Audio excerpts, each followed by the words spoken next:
ఉండిపోయింది. అయితే మన రాష్ట్రానికి రాజధాని అంటూ లేదు. అయితే రీఆర్గనైజేషన్ యాక్ట్ 2014లో 10 సంవత్సరాల వరకు హైదరాబాద్ని రాజధానిగా ఉంచుకోవచ్చని పెట్టడం జరిగింది. అయితే గౌరవనీయ ముఖ్యమంత్రి గారు ప్రజల దగ్గరుండి పరిపాలన చేయాలనే ఉద్దేశంతో వెంటనే రాజధాని కట్టాలనే ఉద్దేశంతో ప్రతిపాదించి నిర్ణయించడం జరిగింది. అయితే రాజధాని ఎక్కడనే దానికి శివరామకృష్ణ కమిటీని కేంద్ర ప్రభుత్వం ఆ రోజు టెక్నికల్ కమిటీని పెడితే వాళ్ళు ఈ రాష్ట్రంలో ఉన్న అన్ని జిల్లాలని పోయి అందరి అభిప్రాయాలు తీసుకొని వాళ్ళు రిపోర్ట్ ఇవ్వడం జరిగింది.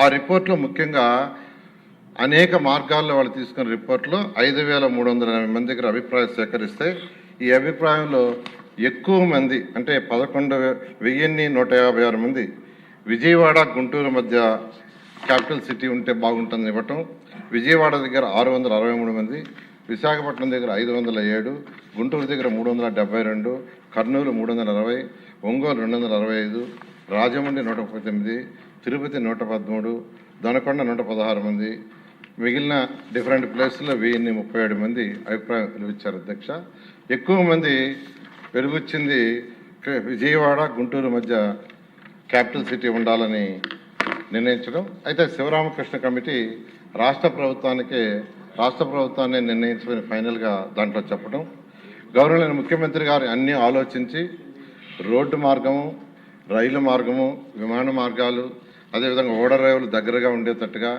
అదేవిధంగా ఉత్తరాంధ్రలో చివరి జిల్లా అయిన శ్రీకాకుళంకి, అదేవిధంగా రాయలసీమలో చివరి జిల్లా అయిన అనంతపురంకి సమదూరంలో ఉండేటట్టుగా గుంటూరు, కృష్ణ ఈ 2 జిల్లాల మధ్య అమరావతి రాజధానిని నిర్ణయిస్తామని సెప్టెంబర్ 4, 2014 అసెంబ్లీలో ప్రకటన చేయడం జరిగింది. అధ్యక్ష, అయితే ఇక్కడ గవర్నమెంట్ ల్యాండ్ లేదు. అయితే ల్యాండ్ పుల్లింగ్లో తీసుకోవాలని గౌరవనీయ ముఖ్యమంత్రి గారు నిర్ణయించడం జరిగింది. అయితే ప్రతిపక్షంలో ఉన్న వైఎస్ఆర్సీపీ నాయకులు ఇక్కడ క్యాపిటల్ సిటీ రాకూడదని వారు 250 కార్లు వేసుకొని ఈ యొక్క క్యాపిటల్ సిటీ ఏదైతే అనుకున్నామో అక్కడ రైతులందరినీ కలిసి రైతులందరినీ రెచ్చగొట్టడం జరిగింది. అయితే ఏ ఒక్క రైతు కూడా వాళ్ళ చెప్పిన మాట ఇలా అందరూ తిరస్కరించడం జరిగింది. అదేవిధంగా పొలాలను తగలబెట్టారు ఇక్కడ భయభ్రాంతులు చేయటానికి. అదేవిధంగా వరద ముప్పు వస్తుంది, ఇక్కడ రాజధాని కడితే అది మునిగిపోతుందన్నారు. అదేవిధంగా భూకంపాలు వస్తాయన్నారు. ఇక్కడ ఎక్కువ భూకంపాలు వస్తాయని అది కూడా కౌన్సిల్లో కూడా డిస్కస్ చేశారు, వాళ్ళే క్వశ్చన్ వేసి. అదేవిధంగా ఈ యొక్క ల్యాండ్ నిర్మాణానికి పనికిరాదని చెప్పటం, ఇలా అనేక దుష్ప్రచారాలు చేయటం జరిగింది. అధ్యక్ష, అయితే ముఖ్యమంత్రి గారి పిలుపుతో 2015 జనవరి 1 ల్యాండ్ పుల్లింగ్ నోటిఫికేషన్ ఇస్తే కేవలం 58 రోజుల్లో ఒక్కటంటే ఒక్క లిటిగేషన్ లేకుండా ఫిబ్రవరి 28వ తేదీకి 34,400 ఎకరాలను 29,966 మంది రైతు సోదరులు ఒక్కటంటే ఒక్క లిటిగేషన్ లేకుండా ఇవ్వటం జరిగింది. అధ్యక్ష, ఇది కేవలం ముఖ్యమంత్రి గారి మీద ఉన్న నమ్మకంతో ఇచ్చారు. అయితే ఈ వినూత్న ల్యాండ్ పుల్లింగ్ ప్రపంచంలో ఇంత లార్జ్ స్కేల్లో ఒక్కటంటే ఒక్క లిటిగేషన్ లేకుండా బహుశా జరిగింది మన యొక్క అమరావతిలోని. అధ్యక్ష, అయితే రైతు సోదరులకు ఆ రోజు వాళ్ళందరితో కూర్చొని అనేక దఫాలు డిస్కస్ చేసి ఒక అగ్రిమెంట్, అంటే ల్యాండ్ని డెవలప్ చేసిన తర్వాత జరీబ్ ల్యాండ్ అయితే 1000 చదరపు అడుగులు రెసిడెన్షియల్, 450 చదరపు అడుగులు కమర్షియల్, నాన్ జరీబ్ అయితే 1000 చదరపు అడుగులు రెసిడెన్షియల్, 250 చదరపు అడుగులు కమర్షియల్ ఇచ్చేటట్టుగా, అంతేకాకుండా 10 సంవత్సరాల పాటు వాళ్ళకి యాన్యుటీ ఇచ్చేటట్టుగా, జరీబ్ అయితే 50,000, నాన్ జరీబ్ 30,000 ఇచ్చేటట్టుగాను, అంతేకాకుండా ప్రతి సంవత్సరం నాన్ జరీబ్కి 3,000 పెంచేటట్టుగా, జరీబ్కి వచ్చి 5,000 పెంచేటట్టుగా ఆ రోజు గౌరవనీయ ముఖ్యమంత్రి గారితో వాళ్ళందరూ డిస్కస్ చేసి రైతు సోదరులందరూ నిర్ణయించారు. దాన్ని ముఖ్యమంత్రి గారు యాక్సెప్ట్ చేయటం, రైతు సోదరులకు అంతేకాకుండా రుణమాఫీ, రైతు కూలీలు ఎవరైతే ఉండారో, అంటే ఈ భూములు ల్యాండ్ పూలింగ్ తీసుకోవటం వల్ల రైతు కూలీలకి ఉపాధి పోతుందనే ఉద్దేశంతో రైతు కూలీలకు పెన్షను, అదే కాకుండా స్కిల్ డెవలప్మెంట్ చేసి వాళ్ళకు ఉద్యోగాలు వచ్చే విధంగా చేయటం, ఉచిత విద్య, ఉచిత వైద్యం, అన్నా క్యాంటీన్ వంటి సదుపాయాలు కల్పించడానికి అంగీకరించి అవన్నీ చేయటం జరిగింది. అధ్యక్ష, అయితే ల్యాండ్ పుల్లింగ్ అయిన తర్వాత అంటే వైసీపీ నాయకులు ఎన్ని ఇబ్బందులు పెట్టినా, ఎన్ని దుష్ప్రచారాలు చేసినా, ల్యాండ్ చేతికి వచ్చిన తర్వాత ప్రపంచంలో ఉన్న టాప్ 5 సిటీస్లో ఒక సిటీగా అమరావతిని కట్టాలని గౌరవనీయ ముఖ్యమంత్రి గారు సింగపూర్ ప్రభుత్వం ఈ యొక్క లేఅవుట్స్ డిజైన్ చేయడంలో చాలా ఎక్స్పర్ట్స్. వారిని గౌరవనీయ ముఖ్యమంత్రి గారు సంప్రదించడం, వారు వెంటనే ఒక ఎంఓయూ మనతో కుదుర్చుకొని వాళ్ళు ప్లాన్ చేసి ఇవ్వడానికి నిర్ణయించారు. వాళ్ళు 3 రకాల ప్లాన్లు ఇచ్చారు అధ్యక్ష. ఒకటి capital region concept master plan, reason మొత్తానికి కాన్సెప్టు. అదేవిధంగా క్యాపిటల్ సిటీ మాస్టర్ ప్లాన్, సిటీకి 217 చదరపు కిలోమీటర్లకి మాస్టర్ ప్లాను. అదేవిధంగా సీడ్ క్యాపిటల్ మాస్టర్ ప్లాన్, ఈ 3 ప్లాన్లు ఇచ్చారు అధ్యక్ష. ఈ ప్లాన్లలో కూడా గవర్నర్ ముఖ్యమంత్రి గారి యొక్క సలహా మేరకు 9 నగరాలని, ఒకటి government complex, justice city, finance city, knowledge city, electronic city, health city, sports city, అదేవిధంగా మీడియా సిటీ, టూరిజం సిటీని అన్ని 9 నగరాలకు యాక్చువల్గా దాన్ని డిజైన్ చేయడం జరిగింది అధ్యక్ష. అదేవిధంగా 30% ఏరియాని గ్రీన్ అండ్ బ్లూగా, ఈ 217 చదరపు కిలోమీటర్లో 30% ఏరియాని గ్రీన్ అండ్ బ్లూగా పెట్టారు.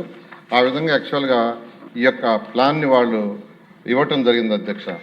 అయితే ఇందులో 27 టౌన్షిప్లు కూడా పెట్టారు. ప్రతి టౌన్షిప్కి పార్కులు, స్కూల్స్, హాస్పిటల్స్, కమర్షియల్ కంపెనీ అనేక సదుపాయాలు యాక్చువల్గా చేయటం జరిగింది అధ్యక్ష.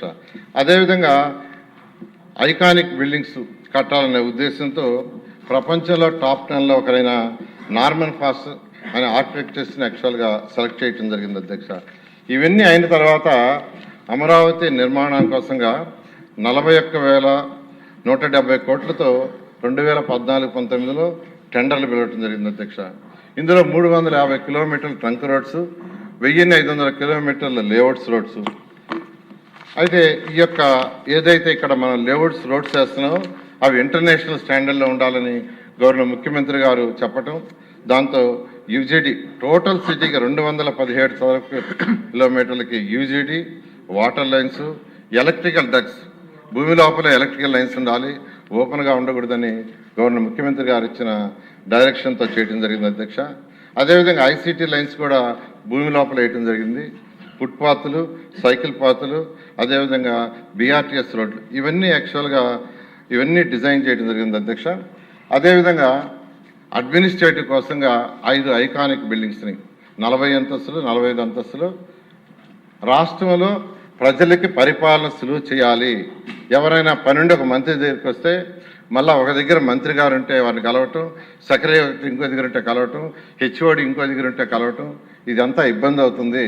అందరూ ఒకే దగ్గర ఉండాలా, ఒకే బిల్డింగ్లో ఉండాలా, ఒకే ప్లేస్లో ఉంటే ఏదైనా పని కోసం వచ్చినప్పుడు వాళ్ళు వెంటనే వాళ్ళని కలిసి పని చేసుకోవటానికి సులువుగా ఉంటుంది, పరిపాలన సులువుగా చేయగలమనే ఉద్దేశంతో ఈ ఐకానిక్ టవర్స్ని యాక్చువల్గా గవర్నర్ ముఖ్యమంత్రి గారి ఆదేశంతో యాక్చువల్గా వాటిని డిజైన్ చేయడం జరిగింది అధ్యక్ష. అదేవిధంగా న్యాయమూర్తులకు, మంత్రులకు, సెక్రటరీలకు, తర్వాత బంగాళాలు, ఆల్ ఇండియా ఆఫీసర్సు, ఎమ్మెల్యేలు, ఎమ్మెల్సీలకు, గజిటెడ్, నాన్ గజిటెడ్ ఆఫీసర్లకి అందరికి కూడా అపార్ట్మెంట్లు అన్నీ కలిపి 4026 నివాసాలకు టెండర్లు పిలవటం జరిగింది అధ్యక్ష. వీటన్నిటినీ గౌరవనీయ భారత ప్రధాని గారి యొక్క చేతుల మీద యాక్చువల్గా శంకుస్థాపన చేయటం జరిగింది అధ్యక్ష. అయితే అధ్యక్ష 2019లో ప్రభుత్వం మారిన తర్వాత విజయవాడ, గుంటూరు మధ్య రాజధానికి ఎటువంటి అభ్యంతరం లేదని 2019 ముందు ప్రతిపక్షంలో ఉన్న 2019లో ఉన్న జగన్మోహన్ రెడ్డి గారు అసెంబ్లీ సాక్షిగా అమరావతిని ఇక్కడే ఒప్పుకుంటామని, రాజధాని ఇక్కడే అని 30,000 ఎకరాలు కావాలని చెప్పిన గత ముఖ్యమంత్రి ప్రభుత్వం మారంగానే మాట మార్చేసి బోస్టన్ మరియు జిఎన్ రావు కమిటీలు వేసి రాజధాని విధానాన్ని 3 రాజధాని విధానాన్ని పైకి తీసుకొచ్చి 3 ముక్కల ఆటం మొదలుపెట్టాడు అధ్యక్ష. అత్యంత దుర్మార్గంగా ఏపీసీఆర్డీ చట్టాన్ని రిపేల్ చేశారు, ప్రజావేదికను కూల్చేశారు, రైతులను పెట్టడానికి ఇబ్బందులు పెట్టారు, మహిళలను చూడకుండా లాఠీ చార్జీలు చేయించి తీవ్రమైన చిత్రహింసలకు గురి చేశారు. రైతులు పాదయాత్ర చేస్తుంటే అనేక ఇబ్బందులకు గురి చేశారు. నిర్మాణ పనులన్నీ ఆపేసి కాంట్రాక్టులను బెదిరించారు. ఎంప్లాయ్మెంటు ఎకనామిక్ గ్రోత్ కోసం కేటాయింపు చేసిన వివిధ సంస్థలను బెదిరించి వాళ్ళు ఇక్కడ నిర్మాణాలు చేయకుండా అడ్డుపడ్డారు. పైగా మాట మార్చి సీఎం ఎక్కడ కూర్చుంటే అక్కడే రాజధాని పగల్బాలు పలికారు. ఈ విధంగా రోజుకొక్కొక్క మాట చెప్తూ ప్రజల్ని భయభ్రాంతులు చేసి అమరావతి రాజధాని మొత్తాన్ని నిర్మాణం చేశారు అధ్యక్ష. అయితే అధ్యక్ష, ఎన్డీఏ ప్రభుత్వం వచ్చే ముందు గవర్నర్ ముఖ్యమంత్రి గారు చాలా క్లియర్గా ప్రభుత్వం రాగానే రాజధానిని అమరావతిలో నిర్మిస్తానని చెప్పటం. అయితే 2024లో ప్రభుత్వం రాగానే గవర్నర్ ముఖ్యమంత్రి గారు వెంటనే రాజధాని నిర్మాణించమని ఆదేశించడం జరిగింది అధ్యక్ష. అయితే గత ప్రభుత్వం చేసిన అనేక అవకతవకలు దుర్మార్గాల వల్ల 2014-19లో వెంటనే రాజధాని కట్టడానికి అనేక సమస్యలు ఎదురైంది అధ్యక్ష. అదేంటంటే 2014-19లో ఏ కాంట్రాక్టర్లు అయితే ఇక్కడ కన్స్ట్రక్షన్స్ స్టార్ట్ చేసి మొదలుపెట్టారో వాళ్ళకి డబ్బులు ఇవ్వలేదు అధ్యక్ష. వాళ్ళు కాంట్రాక్ట్ని క్యాన్సిల్ చేసి మా బ్యాంకు ఏదైతే గ్యారంటీలు ఇచ్చామో వాటిని వెనక్కిస్తే మేము వేరే వర్క్ చేసుకుంటామంటే అవి కూడా ఇవ్వలేదు అధ్యక్ష. వాళ్ళది ఏదైతే ఇక్కడ మెటీరియల్ ఉందో అవి తీసుకుపోతామన్నా తీసుకుపోలేదు అధ్యక్ష. మెటీరియల్గా దొంగతనం జరిగినా చూసి చూడనట్టు వదిలేస్తూ ఇలా అనేక ఇబ్బందులు చేస్తే వాళ్ళందరూ ఈ ప్రభుత్వం వచ్చిన తర్వాత మా సమస్యలను ఫస్ట్ మీరు డిస్కస్ చేసి మాకు ఇబ్బందులు చేసి మీరు మళ్ళా టెండర్లు పిలవమంటే కమిటీలు వేసి టెక్నికల్ కమిటీలు వేసి వాళ్ళ సమస్యలన్నింటినీ అనేక దఫాలు డిస్కస్ చేసి మళ్ళీ ఎవరు కూడా కోర్టులకు వాటికి పోకుండా అథారిటీలో పెట్టి మళ్ళీ క్యాబినెట్లో పెట్టి సొల్యూషన్ చేసి అధ్యక్ష. అది అయిన తర్వాత మళ్ళీ యాక్చువల్గా టెండర్లకి ముందుకు పోవడం జరిగింది అధ్యక్ష. అయితే టెండర్లకు ముందుకు పోయే ముందు ఏదైతే అంతకుముందు చేసిన వర్క్స్ వాటి స్టాండర్డ్ కరెక్ట్గా ఉందా లేదా అనే దానికోసం ఐఐటి చెన్నై, ఐఐటి హైదరాబాద్ వాళ్ళకి ఇచ్చి వాటి నాణ్యతని పరిశీలించి రిపోర్ట్ ఇవ్వమంటే వాళ్ళు కొంత టైం తీసుకొని వాటి నాణ్యతని పరిశీలించి పాజిటివ్గానే రిపోర్ట్ ఇచ్చారు. అయితే వర్క్లు స్టార్ట్ చేస్తుంటే మళ్ళా జగన్మోహన్ రెడ్డి గారు మళ్ళా విష ప్రచారం మొదలుపెట్టారు అధ్యక్ష. అంటే అసలు రివర్ బెడ్కి రివర్ బేసిన్కి తేడా తెలియకుండా, రివర్ బెడ్ అంటే ఏంది, రివర్ బేసిన్ తెలియకుండా రివర్ బేసిన్లో రాజధాని కడుతున్నారు, సుప్రీంకోర్టు కలగజేసుకోవాలని స్టేట్మెంట్ ఇచ్చారంటే అదంతా ప్రజలని భయభ్రాంతులు చేసి మళ్ళా ఇక్కడ రాజధాని రాకూడదు, ఏదో విధంగా కోర్టులో లిటిగేషన్ పడాలి, ఈ రాజధాని ఆగిపోవాలనే ఒక దుష్ప్రచారంతో మొదలుపెట్టారు అధ్యక్ష. అంతేకాకుండా సీఎం ఎక్కడుంటే అక్కడే రాజధాని మళ్ళా ఆ భాషను తీసుకొచ్చారు. అంటే ఢిల్లీలో ఉంటే ఢిల్లీలో, బెంగళూరులో ఉంటే బెంగళూరులో, ఇలా అంటే ప్రజలని రకరకాలుగా భయభ్రాంతులు చేయాలా, ఇక్కడ రాజధాని రాకుండా చేయాలనే ఉద్దేశంతో చేయడం జరిగింది అధ్యక్ష. అయితే కానీ రైతులు ఏ రైతులైతే ల్యాండ్ పూలింగ్కి ల్యాండ్ ఇచ్చారో ఆ రైతులు గౌరవనీయ ముఖ్యమంత్రి గారిని కలిసి, సార్ దీనికి ఒక శాశ్వత పరిష్కారం చేయండి, రోజుకు ఒక్కొక్క స్టేట్మెంట్ ఇస్తున్నారు, అందువల్ల చట్టంలోనే ఏదైతే 2014 చట్టంలోనే సవరణ చేయించి ఇది శాశ్వత రాజధాని ఉండేటట్టుగా చేయమని గౌరవనీయ ముఖ్యమంత్రి గారు రైతు సోదరులందరూ కలిసి మాట్లాడటం, సీఎం గారు కేంద్రంతో ప్రైమ్ మినిస్టర్ వాళ్ళతో మాట్లాడి ఇన్ ప్రిన్సిపల్ యాక్చువల్గా వాళ్ళు యాక్సెప్ట్ చేశారని తెలిసింది. అయితే దీనికి సంబంధించి మన శాసనసభ సవరణలు చేయాల్సింది. దానికి గౌరవ ముఖ్యమంత్రి గారు ప్రవేశపెట్టిన తీర్మానం ఏదైతే ఉందో నేను దాన్ని ఆమోదిస్తున్నాను అధ్యక్ష. సభ్యులందరికీ మనమండి, ఇది ఇంపార్టెంట్ మీటింగ్ కాబట్టి సభ్యులందరూ కూడా ఎక్కువ మంది మాట్లాడాలనుకుంటారు. కానీ టైంని కూడా దృష్టిలో పెట్టుకొని ఆల్రెడీ 35 మెంబర్స్ పేర్లు ఇచ్చారు. టైంని కూడా దృష్టిలో పెట్టుకొని మాట్లాడవలసిందిగా కోరుతున్నానండి. ఇప్పుడు కాలువ శ్రీనివాసరావు గారు.